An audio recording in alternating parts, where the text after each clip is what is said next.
Côté naé artiste Dibal à ça les lots moko ya mukie kaka pona ko sensibiliser population na o etali likambu ya couvre-feu Emani Chimbumbu pona ba détail.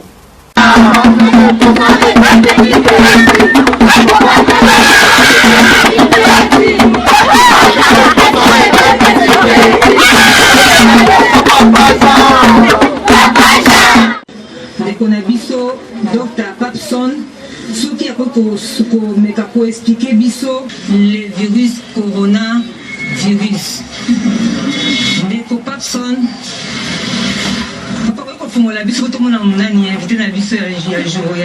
bonjour monsieur Papson. Bonjour c'est le TV Binda.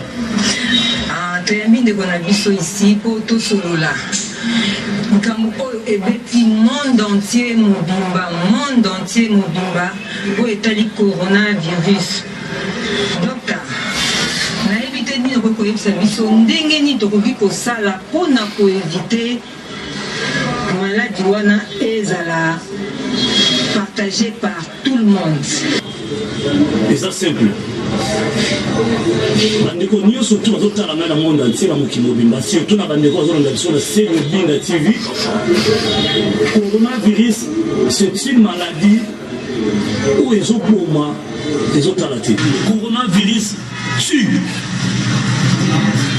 Pour éviter les maladies coronavirus, il faut kotika moninga na yo 2 mètres, 1 mètre ou 2 mètres pour éviter les maladies, ou il faut qu'on se protège comme ça, comme je suis ici, comme Natchéoué, maladie on a soigné. Donc dans le décolle sur la question on a ça va avancer tout le monde. Tambe malade au Congo pour Annie Tambe. La nuit dans le Congo pour Annie Tambe. Tambe.